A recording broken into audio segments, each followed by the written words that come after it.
www.congoconnexiontv.com.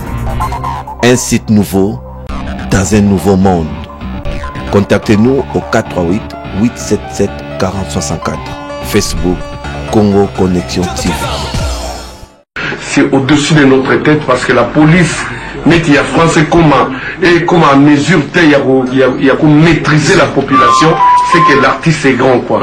L'artiste est vraiment grand, c'est une partie remise, public n'a pas à l'apaiser. Mais moi ce qui m'a plus choqué, je l'ai dit sans l'aval de mon artiste JB Mpiana. Je fais partie de la communication. J'ose croire que les chaînes de télévision, chroniqueurs, journalistes, nous travaillons en collaboration. Mais moins de chaînes, moins de chroniqueurs, moins de journalistes se sont investis par rapport à l'événement où il y a le 21 décembre. Ceux qui n'ont pas invité sur un journal télévisé, moi, il y a chaîne mais à ma grande surprise, l'annulation du concert de JB Mpiana, parce que c'est JB Mpiana, les gens en ont fait tout un plat. Les chaînes dramatiser la situation, on a bande passante des autres à chaque seconde. Vraiment. Rien que pour l'annulation. Ah non. On a beaucoup de films, on a invité le journal télévisé, on a chaîne, on a beaucoup. Comment on a annulé? C'est vraiment. Ils ont engagé et en plus, aujourd'hui, mon artiste, il est grand, il s'est dit Montopamba par humilité. Mais il est grand parmi les grands de ces pays. Oui. Et tout le monde le sait. Événement Oyo a s'engagé qui jusqu'au point de demander pardon au nom de tous les artistes. Personne n'a osé. Et c'était pour l'intérêt de la nation. C'était pour l'intérêt de tous les artistes. À ma grande surprise. Papa chéri Koutounan a bétité. Les artistes n'ont pas s'investir. Par rapport à la personne qui a pris les devants à juriste. Mais maintenant, on a diverses chaînes de télé. On appelle un bêta zénith Natal. Mais au lieu de soutenir l'artiste, aucun de confondre la porte. Donc c'est pour dire que papa chéri le bara congolais les gens n'aiment pas les gens. C'est clair et net, mais c'est une étoile de Dieu. C'est pas pour rien qu'on les combat. Donc anytime quand le poignard de dos, Dieu a béni Sarah et plus. Les élites on va jouer, c'est pas la première fois, c'est pas un défi, on viendra. Public, il y a papa chéri tout. Bas à la plaisir. Nous remercions infiniment le président Oranson qui nous a soutenus par rapport à cet événement du 21. S'il faut aussi évoquer le président Félix Ouazéwa, Nathalie interview, il soutenait l'artiste monsieur JB Mpiana parce qu'il y a un intérêt, il y a Batunio. Même l'artiste monsieur fallait qu'il se disait papa chéri, je viendrai. C'est pour dire que il y a un souci. Pour les autres, bon, c'est du mativi, c'est du leadership. Attends, si c'est lui qui va ouvrir les portes, après ça sera n'importe quoi. On est vraiment désolé, on n'a rien à convaincre, on n'a rien à prouver. L'artiste et musicien JB Mpiana, égal à lui-même, il voulait le faire pour l'intérêt de la nation. On est vraiment désolé, mais c'est une partie remise. Pour l'instant, nous allons continuer dans le programme Nabiso à studio. Et par rapport aux dates, déjà les producteurs, ça tombe. Les États-Unis appellent. Canada, Zobenga, l'Afrique appelle, il y a des contrats qu'on doit respecter. À Wapela Kinshasa, tous en la prestation scénique Nabiso, la vie continue, vous gardez moral Nabino, il n'y a pas de souci, mais tout comprendre des cas, détail et belé, Dieu voulant, on reviendra, ce n'est qu'une partie. Voilà, merci beaucoup, ce n'est qu'une partie remise. Je pense que, mesdames et messieurs, Boyoki, comment nous sommes en train de nous déchaîner sur ces plateaux de BCBG News, en tout cas, c'est vraiment regrettable parce que artiste Oyo, artiste prophète, artiste visionnaire, na Onyo Sialouba. Et tu n'as jamais causé la médiatiser n'engwana. Alors kuluna kufi makambuta autour de la bande passante en wana. Donc artiste visionnaire, artiste à l'obaboué. Ingrid Betancourt a remis à boloko, abimana boloko. Nous sommes là comme la bande passante, mon côté boussoutena et moté. Annulation concert est commis partout tout le monde.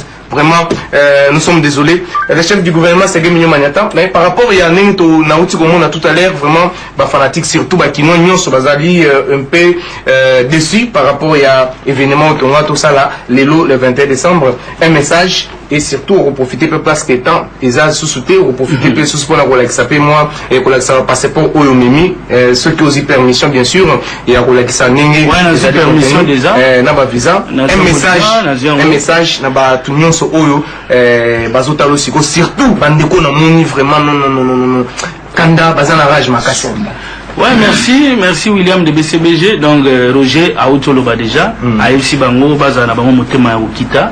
Donc voilà, Bande Gonabiso, Bozana Bino, na méchanté, oui, Bozana méchant, oui, pour leader Nabino Bopona, Boane Ozela, concert Wana, Makasi.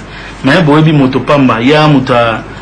Ya mama bitumbate ya mama oswana te boza na bino calme to comprendre pour so to lobagi so to bito tambola ki sasa mobimba même na ba province oyoga bat bazaya kolela ki sangani zo benga bazaya kolela mais za na ngo bisote ezalaga préfecture nde et saliboye mais eza na rien bobanga na bino te bobanga te bozala na bino calme pena Jésus Christ mwana nzambe to combattre biso moko mais le l'autre comment la Jésus revient ah oui c'est que dans tout donc dans complété du gouffre dans le sens où bah, plus malheureux ils ont baillé autoprometaki par exemple dans l'hôpital Kalembele on a promis avec le maximum de ce qu'on aura toya ko bimsa maximum ma maman na bana na bango bazo souffrir na Ofélina madame Lies na Delvaux et puis bah ndeko na biso na Goma bango nde ba plus malheureux parce que le 22 le 23 c'était prévu l'artiste musicien yana producteur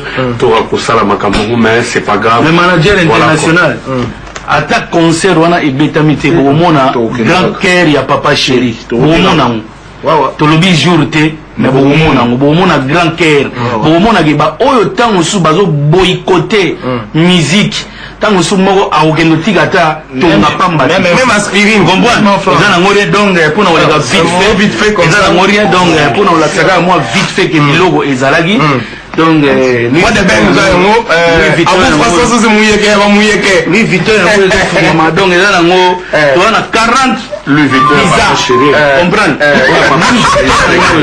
comprendre lui Victor na logo irubima donc viens pas de passeport et on a gauche c'est gars la vie des arabes ezali il y a moins la bombe comprendre prophète oh le pauvre hein prophète moins la bombe là c'est mon nini visa na yango visa yango wana afi maman visa na yango ouais moi ni on a damé c'est pas il y a danseuse na biso moko Sarah yeyo par nouvelle recrute na biso donc visa na yango voilà donc botala na ba date makambo nyonso tu yango wana bakongi wana pe France donc fona lugane ya mosaka po ba te bele baloba papa chéri me maga ka Roger mosaka te zulema pete zulema ya musango pete papa ya zulema awa ela mosaka yeyo atsango na passeport rouge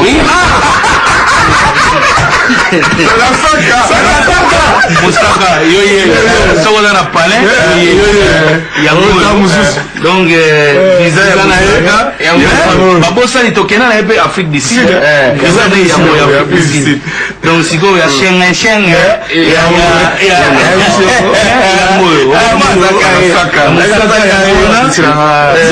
zulema chuda na oya Bajaka Pongo Bajaka Pongo donc ba maître bazoi ba visa mais na lobisa ndambu yanga kuna lobisa te donc ya maître Baja yango Kapongo yango donc visa ya Baja nini elongine yango visa na ye yango yepa tambola trop ba Afrique du Sud ba nini Bangola Baja tambola trop yango donc visa ya Baja yango botal bozo elongine bien oyo balobaka balo yango c'est là Trezeguet Selemba c'est lemba zela na luka nisi na des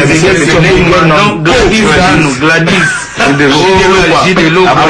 Abraham non fujite faut pas mona ngo pena donc buka mona buka kuika donc yango oyo ya Gladys mo koza il y a tala ba passeport ngo ya Gladys papa la renouveler même kulala yango Gladys bendango bien papa ngai yango ya Gladys donc visa ya Gladys yango visa ya Gladys yango Ben nango bien ko papa. Zulemaila. Visa Gladys Yangol. Donc voilà.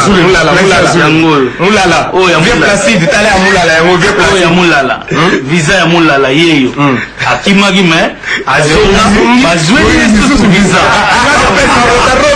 Ah, Fatimala. La AM. Donc Zulema mwana ya la zwa. Ya yeyo. Laden Laden. Ya yeyo. Donc Yangol, Zulema Yangol.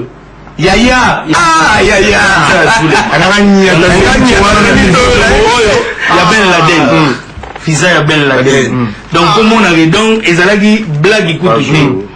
Pas jour, moi na chang. Il y a déjà bah combien c'est que c'est les japonais du groupe. C'est Lemba. Visa na ye yango atambola petro c'est Lemba. Yango Madodo. Ah, Dodo. Noël. Yango. Donc on a voir l'accent nyonso tout est. C'est dans Rolia.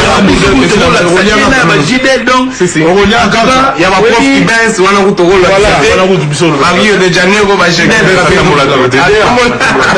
donc spéculation en tout cas spéculation ana fobotika lango. Donc eza nango natina mokote voilà. Ya Olobaga yana mona sens te to sala ne musala to beta ne musique to yemba to yemba to beta to bina yango wana na obosa na te comme to komi na suka ya émission na opesa le mandataire de mine et de carrière maître Dorothée Madia na opesa mbote ser na biso mère na biso alagi de Caire na El Salvador de la Patria na biso nyonso tout ba poulain ya papa chéri sans oublier l'honorable Patrick Bologna la couleur d'origine esprit toujours pemena mokonzi donc tokolisaka idéologie masalanga bitimu kena sans oublier tonton baba Mwananteba tonton Claudito ma papa Edi Kilombo bato bazé belé bitimu kena donc ya Michel Kabea avec Constant Omari ba pire vient na biso sans oublier Cardozo Mamba Wakena l'homme donc bambote ya tuna ba vient na biso nyonso tout Grand Bal, Gentilima Kangobila, pire via ba petit nae.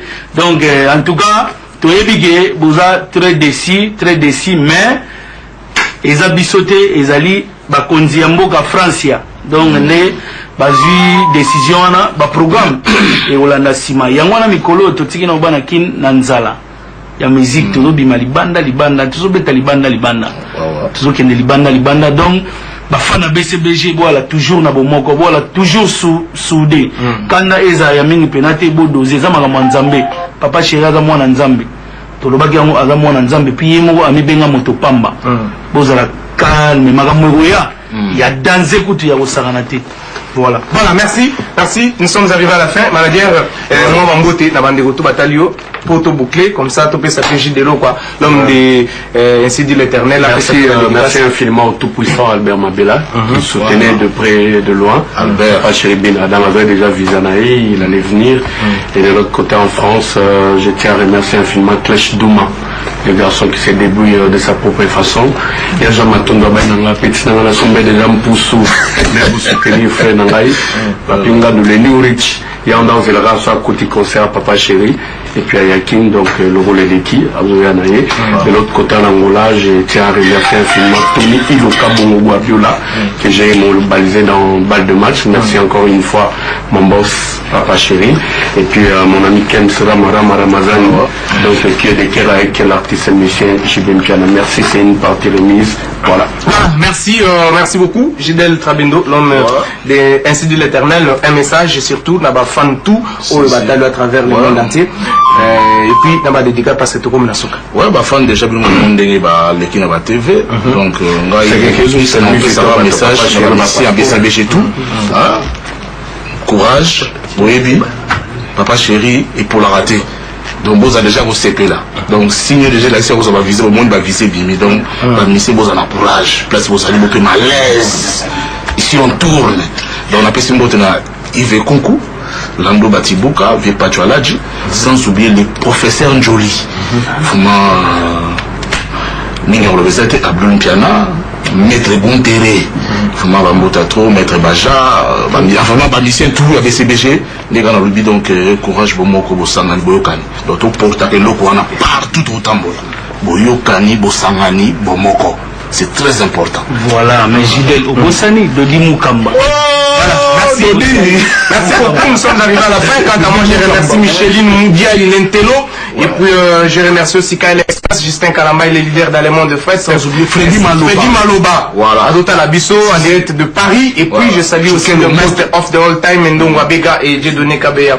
Recto Verso, Bazagota Labisso. Et Tobo Sente, Christian Kiamé. Christian Kiamé, de la part de Ségué Mignon, Magnata, oui. Vraiment, mes condoléances à la famille José Lombe. Vraiment, c'est un ami vraiment d'enfance. Vraiment, au peuple Arthur Koufa.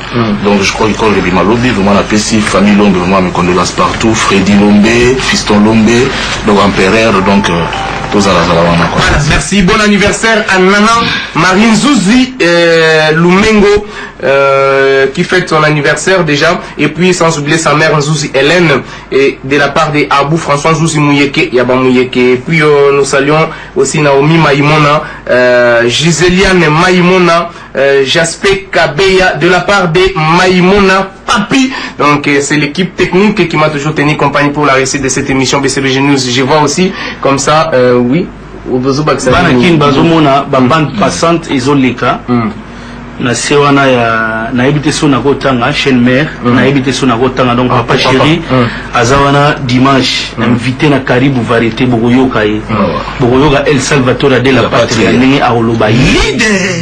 Merci voilà, merci beaucoup. Nous sommes arrivés à la fin de cette émission. Je salue Francine Mala, Pasteur Richard et puis Tobo Santé, Vieux Placide na AM. Merci Ndenge Botala Kibiso. Merci à Cardozo Mamawan Kena, le Mozeblé Carlos Mokoza. Il y a le vrai et l'unique parce qu'il y a les vrais et les faux. Sans oublier toujours Banafania, RR Moya, Yagav. Je me retrouve le lundi prochain pour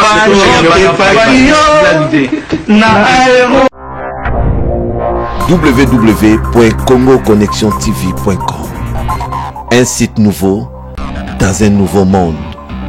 Contactez-nous au 438 877 4064. Facebook Congo Connexion TV.